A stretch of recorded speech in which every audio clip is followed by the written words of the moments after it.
feel free to hang out after the call if you want to ask me any questions kind of offline. Would you need me to mute my phone? It sounds fine right now. There's no feedback or anything, but that's certainly up to you. And then jump in anytime that you have questions. You can either get me in the chat box there or just feel free to unmute and stop me, okay? All right, but you can hear me okay, correct? I beg your pardon? You can hear me okay now, though, correct? Yeah, absolutely. I just switched to speaker and missed you in between. Okay. So the topic today is data reports, although certainly since there are so few people on the call, if you had any other questions, I could go in that direction. And to get to data reports, right now I'm the screen of eDoctrina, and just note that I'm logged into one of our sandbox accounts here as a district administrator. That's why my username here is Key West Admin. And I'm on the home screen. And to get to the data reports, I'm going to go to eDoctrina's second main screen, which is the teacher dashboard. I can get there just by hitting reports, or I can go up here to my quick links, and I can hit teacher dashboard. And you've probably been in here to print answer sheets. This is a place where you can initiate web scanning. You can use our teacher completed tool here if you were scoring maybe a performance-based assessment. You can assign online tests here, and you can verify and enter answers. And all the buttons below are our data reports. The screen has been redesigned, so if you haven't been in here in a while, you'll notice it looks a little different. Some of these buttons are smaller, and it used to be 2 pages, and now everything's on 1 page. You can just scroll down and find what you need to find. So the data reports, like most buttons on the screen, work with the filters, and in the big yellow box up here where the filters exist, you need to just select 2 sets of filters that give you 2 types of information that eDoctrina is looking for. So it's looking for a group of students, so I'm going to filter for the group of students for whom I want to run the assessment. Since I'm in as a district administrator, I do have a lot more options than you might typically see in a teacher account. You would probably just see your own students, and I have like all the students in the district available to me, so I'm going to just narrow this down by school, by course, by class. And of course I can, depending on the report I want to run, I'm going to come back up here later and I might select several classes. Right now though, I'm just going to select 1, and it automatically defaults to all students. And then I can select for my test bank. I'm matching this group of students with the test that they took so I can get the data. The test lives in the bank Key West. This is my district bank. And I'm going to find, since this is not a real account, I want to make sure I get a test where we have an adequate amount of data. So I'm going to search by number. And I'm all set with a group of students and with a test. Okay, so at this point, this first row of data report options, these are pretty much like the more commonly used ones, and then below this next group is called advanced reports because they're a little more specialized. People, wouldn't tend to often go to these first if you want a little more sophisticated view of the data, or if you're looking for something very specific. So I'm going to start over here with individual student. Now, any report that you run from the individual student button will give you 1 report per student, just as the name suggests. Okay, so if I have a class of 24 and I hit individual student, I'm going to expect to get 24 pages, each page that matches 1 student's name. Individual student comes in a variety of formats. One of the more popular ones, because I won't have a chance to show you everything, I'll just show you the ones that are kind of user favorites, is standards with standard statistics. So if I select OK,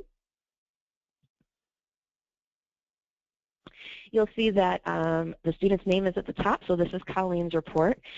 What I then have is the list of standards that was on the assessment, and over here is the question number.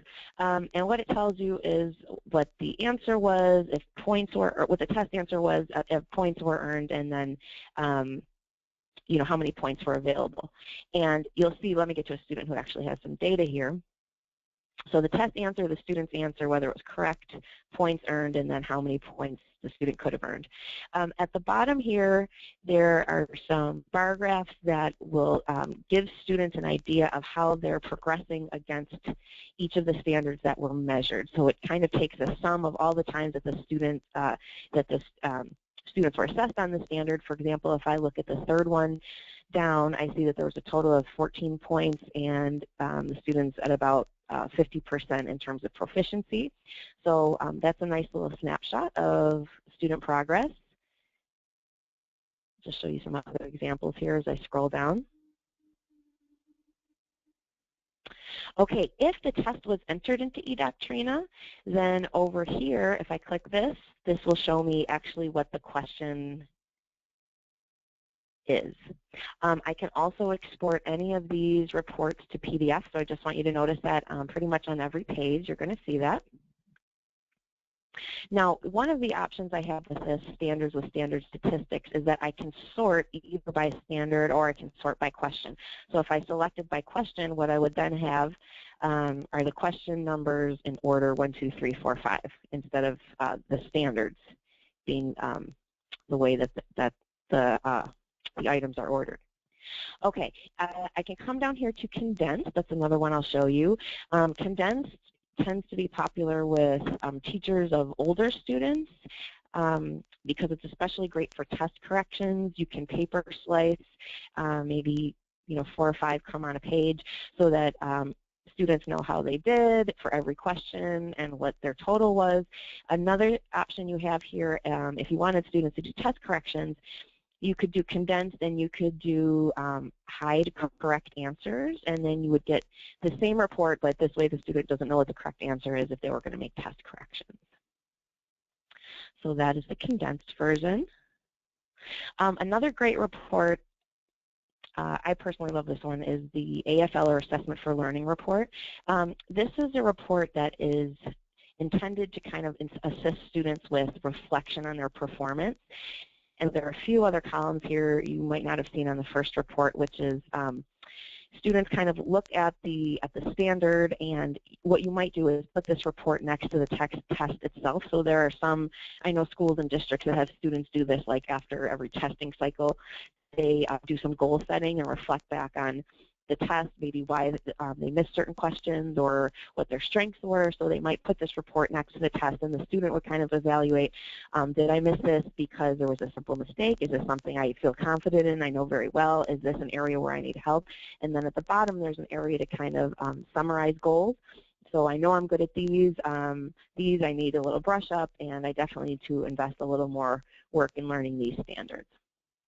So that's individual student assessment for learning. Okay, there are a lot of other options here. One in particular, and if I will just say that if this applies to you, let me know, and I can go back and show you how this particular report runs or works if you're running a Fountas and Pinnell report. Fountas and Pinnell, their reports just run a little bit differently, and you might choose options that you wouldn't choose normally if you're running a report just to get that particular data. So that, since that's a little specialized, just let me know at the end if that's, I'm going to go back and see. Okay, I'm going to go on to the next button, which is class summary.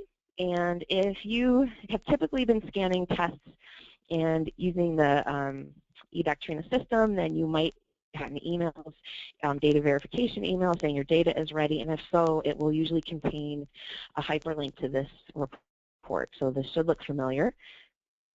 Class summary is just what it says. It's going to show all the students in your class together, and what's kind of unique about this report is that based on the grade conversion table that you set up in your test that might break students into tiers and they'd be color-coded, that's going to be reflected here in this report.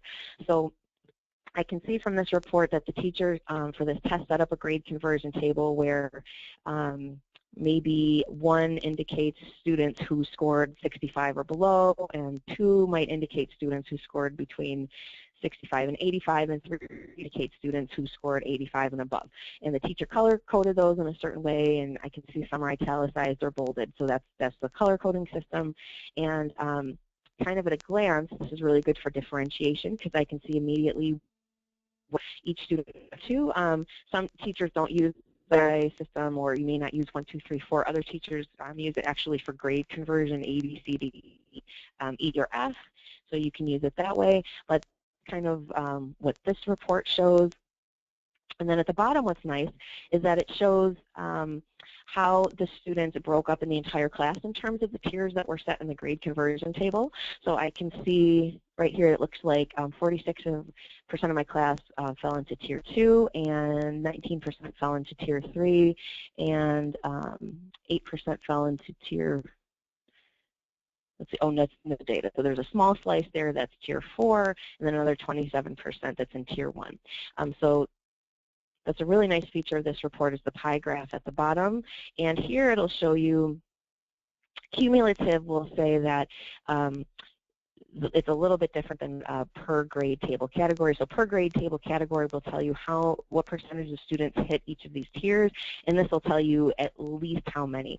So in other words, about 20% students were a grade 3, and about 65% of students were at least a grade 2, and 92% of students were at least a grade 1, etc. So that's class summary. The next button here is item analysis. This is also a very popular report. You may have seen this before. This information isn't, again, excluded questions and things. That's not, those aren't typical settings unless you're doing something kind of specialized with it. Don't worry about those for now. So I'm just going to hit OK. And what this shows is the amount of students who picked each response, so the correct response and also the distractors. And what's nice about this report is that if I click on the percentage here, it'll tell me exactly who those students are. So I can see this group of students that selected choice 1, but also I can see the students who picked option 3. So if I wanted to do, again, some quick differentiation, I can just click and know exactly how to group students, and I can even know, what they picked and why. So this is item analysis, and again, if the test has actually been entered into eDoctrina, if you click on the question mark, it will reveal what the question actually was, and the standards are underneath, as you can see. Okay, that's item analysis. The next button is class comparison, and this is kind of meant for schools that are using the PLC concept. So if there are 3 teachers teaching 6th grade and we kind of wanted to compare our results against one another in a way so that we can see maybe what strategies worked for which question or which standard, we would use this report. So in this case, since I'm in as an administrator, these classes happen to have different teachers, but you can also use it to run against different classes to see how period 1 did against period 2 compared to period 3. In this case, there are different teachers, so I'm just going to select 3 different teachers who gave this assessment. I'm going to hit class comparison, and there should be some color schemes preloaded that will help me interpret the report a little better. So I like this one. So what I have here are the classes next to one another with the questions here, so I can kind of see how each class or each group of students did per question.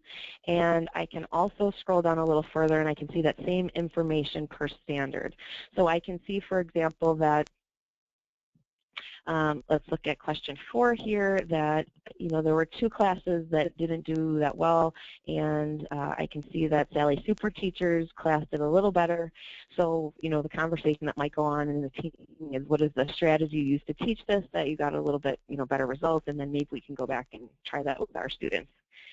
You can also compare the results against the school level, everyone in the school who took that assessment, as well as everyone in the district who took that assessment. Another great thing about this report that I love is that if teachers are tagging questions by difficulty level, and that kind of falls into 3 categories. So teachers have the option of tagging questions when you're creating an assessment either by Bloom's taxonomy or by Webb's depth of knowledge, or the district can create their own kind of categories. In this case, you'll see it just says easy, medium, hard. That's kind of silly, but that's just the default we use for demo. So if a district had their own scale of rigor or some other way of measuring the difficulty of an item, they could put that in and a teacher could select it. But what's nice is that You can kind of see on this report not only how the students did, but how they did compared to the question.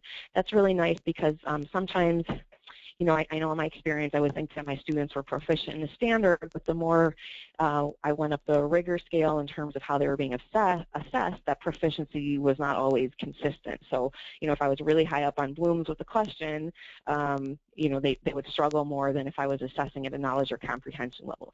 So this is another really nice piece of information to know, and that's the class comparison report. Okay, student standards, this is just going to give you your whole class on a page and all the standards that were being assessed on the test, and then you can kind of see just in a glance how your students are doing with those standards. So here are my 25 kiddos or so, and then here are all the standards that I was including on that test. I can also go back, which I did not do, and I can choose another color coding system if that would be helpful to me. Choose this one.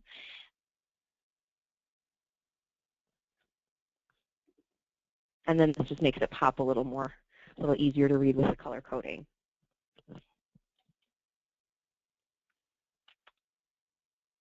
Okay, you'll see here also that the standards can be in terms of ICANNs, or they can be the traditional wording of the standard. That kind of depends on just what the teacher selected when they were matching standards to questions, but they will appear in either format. Okay, and the RTI Progress Monitoring Report. This is another individual student report, but what this is kind of designed for is, I would say maybe like a student folder or a conversation with a parent, or maybe a conversation with a student support team. So what a teacher can do in the grade conversion table, again, is set like a tier 1 target, and so I can say that on this test, you know, the target is an 80. That's my tier 1 cutoff, and I need to know students who hit that goal, and then students maybe who fell below who would need some intervention. So in this case, I can see that Jesse was a tier 3. I can see that the color portion here, that's his score. This was the district average on the test. This was the target that I set. This was the average. And again, I have that that graph that shows me how he's progressing against the standards that I had included in that test. Now, one thing about this is that I can go back and I can select a couple of tests at one time to show. So maybe I'll select this one, and let me try to get another math test here. Let's see, I'll get this pre-assessment. So I have 2 assessments selected now.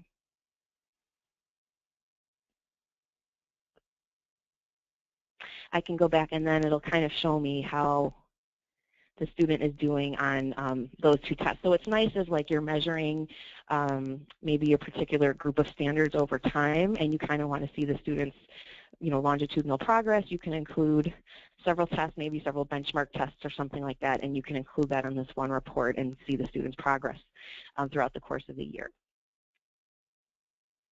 So that's RTI progress monitoring. We do have about 4 minutes left, so I'm just going to quickly touch on what some of these other ones are, because again, they're not used too often, but I would just say that, you know, I'll put my email up again in the chat box, and if there's something you wanted to see in this other group of standards, please feel free to email me and I can give you more information if I don't have enough time to cover it right now. So multi-assessment, this is a nice one. First of all, if you have demographic information about students loaded into eDoctrina, you can include that in the report. So let's just say I wanted to consider ESL students. It's called flexible because I spend as much as I want, and I also have choices in how the data is going to be formatted. So this shows me that I selected, actually I have these 2 tests. And this is at the district level. Now I can expand it to the school level. Now I can expand it to the course level. I can expand it to ESL section or classes level, and then further I can filter by ESL students. So who are the students who have the ESL designation? How are they doing on this test? And then I can include all students. And some other options here, I can choose to show this as a percent. I can choose to show it as a score of points. I can choose to show it as grade means like tier or whatever kind of range was selected in the grade conversion table. Okay, so that's why it's called flexible report, because you can kind of include and exclude information, and that's your choice based on how much you expand it here. I'll go back and I'm going to show, I think just next quickly, scoring band and student growth. So scoring band, this is another way to demonstrate students who fell into tiers or groupings or ranges. This just tells me for each assessment how many students scored, again, in the band. So if the band was set perhaps between 0 and 65, and then 65%, 75%, 75 to 85, and then 85. So, maybe like for region tests, or you want to see who are your fence students, who are your students on the bubble. This is a good report to show that. Not specific information about students, but you get kind of numbers and groups. In student growth, this is a new report we offer. This is like kind of a longitudinal report. So you can compare, similar to the RTI report, student growth over time, but this will actually do the calculation for you. So I'm going to show a growth. So what you will see here is that, let me scroll to this student who took both tests.